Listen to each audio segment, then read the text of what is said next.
Ferrari's 2026 car, Project 678. Every single year as we're making our way to the next set of cars we're gonna see, Ferrari is always the one that we get the most information about. That is because it is the biggest team and the most sources follow it. So we get a bunch of rumors and now some confirmations as we are in November. A lot of these cars are already pretty much made, just getting some finalized parts, setting up their upgrade plans for the season. We can go over and talk about what we already know about Project 678. And I do want to go over the rumors as well. I'm going to split the video into starting off with the rumors, and then we're going to get into really the meat and potatoes of the video, because it's quite cool. We already have some confirmations and gives us an idea of where Ferrari's head is at for the 2026 season. Considering 2025 has been such disappointment, I think it's okay if we can talk about the next Ferrari car and hopefully have some hope, not false hope. And I will address these rumors that I think are BS, because we do get a lot of that as well. Anyways, if you're new here, go ahead and subscribe. It means the world. Thank you all for support. We're pretty damn close to 100K at 94,000. Thank you all so much. Let's get started with the video. As I stated, we're going to first off tackle the rumors on the 2026 Ferrari car.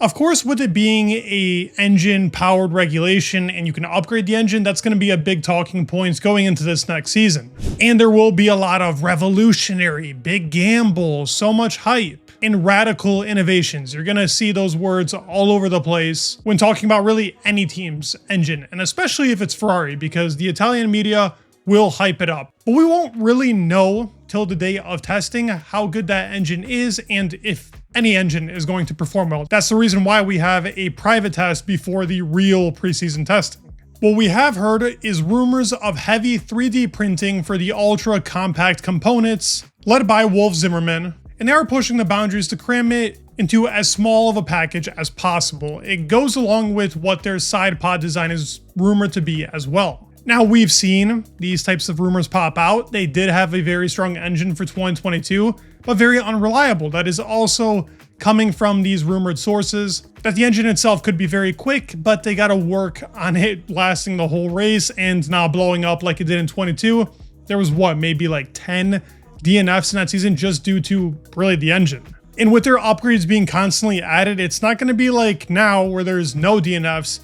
I think through this regulation period in 2026, which is a good thing, it's going to be a lot more like the previous seasons where DNFs can happen much more often coming from the engine department. As I stated, there is now a side pod design that's being talked about to have really as small of packaging as possible to also diminish the weight. That's going to be a big factor into this next season. And right now, the rumors point to zero pods, ultra narrow. Think of it kind of like the 2022 car. And with the floor not being as important as it was in this regulation period, there should not be that same problem of porpoising because of that Venturi tunnel effect and everything it was causing underneath. It would be pretty nice to see the zero pods come back and actually work. Have we kind of seen it a little bit on the Red Bull and a couple of other cars, but nothing truly like that car. It didn't have an undercut or nothing. Right now, from what I'm hearing on the rumors, that side pod designs in this regulation period won't work as well on the 26 cars. It's also being talked about that team principal Fred Vasseur is going all in on the aggression.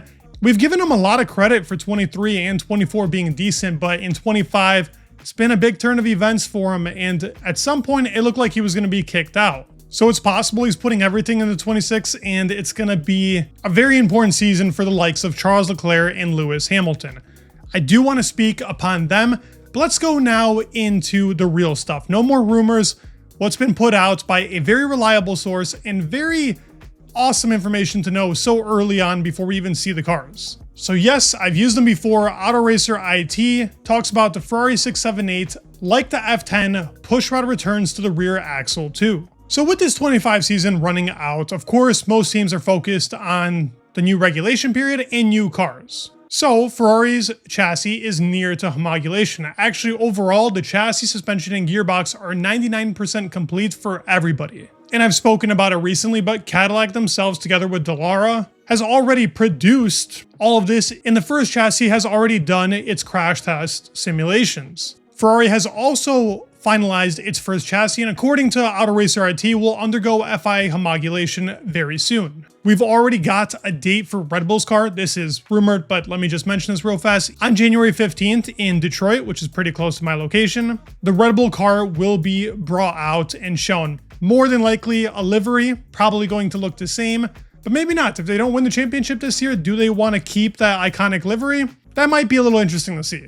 Now, the Ferrari car is rumored to come out similarly to that in January, around that 15th day, before every team goes into those private tests. So January is going to be a lot of stuff shown. We're not going to have much of a break like we usually do, maybe a little bit into Christmas. That's about it. As soon as we hit January 1st into the new year, cars are going to be shown, rumors are going to be flying like crazy. It'll be fun. But now Loic Serra, the technical director who's making the 2026 car, this will be his first single-seater produced at Ferrari under his direction.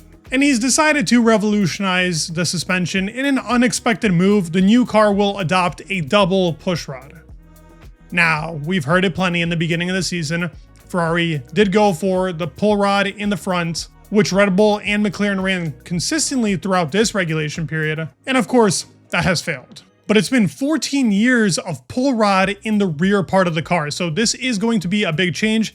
As I stated earlier, the Ferrari F10, the Alonso-driven car, was the last one that had pull rod in the back. This is going to be a real innovation for the team in the rear suspension, as it's going to be a completely new design, as it is an invert to all the previous recent Ferraris in the last 14 years. Serra has also supposedly asked the department to find a very aggressive design, as we've seen suspension be so important in the previous cars. In tire wear, being able to brake super late and hold a very well balanced mid-corner, something that Lewis Hamilton has not had really in the last couple of years, especially in his aggressive driving style. Both suspensions are always viable. In the rear, you can make an amazing pull rod rear suspension as well. We've seen it in the regulations. Both work. There are advantages and disadvantages to both of them. But push rod, from what I've heard talked about, gives you a lot more space in the rear of the car to open up that diffuser and use more of the floor. It is still going to play an important part, but just not as much as it was in the previous, well, this set of regulations. Quite the big change for the Ferrari team, especially going into 26, but it's required. They didn't succeed what they wanted in 25, and both drivers have really left the season disappointed. For Lewis, it's going to be an extremely big season here in Ferrari. He's been in the simulator plenty, talking about the car. He says the feel of the car actually feels pretty decent. And while they don't like the way that it's driven, there's been some positives from both drivers. Charles Leclerc has aided this kind of recent comeback for Ferrari being on the podium, and Lewis has been right behind them. The two don't have much of a gap in pace, which is nice to see. I mean, to me, they're probably the best driver pairing when they're on it, and it's hard to argue against that. In 26, if they're given the right car, that would be an awesome title fight to see, because we know both these drivers will take it to the very end to win. This also puts out the question, what are other teams going to run, with Ferrari running a double push rod, front and rear? I'm interested to see, because pull rod was the way to go in the front for all of these teams that were leading in this set of regulations. Can Ferrari lead the way? Let's see. But I'd love to hear your thoughts down in the comments below. Please leave a like, subscribe, it'd mean the world, and peace.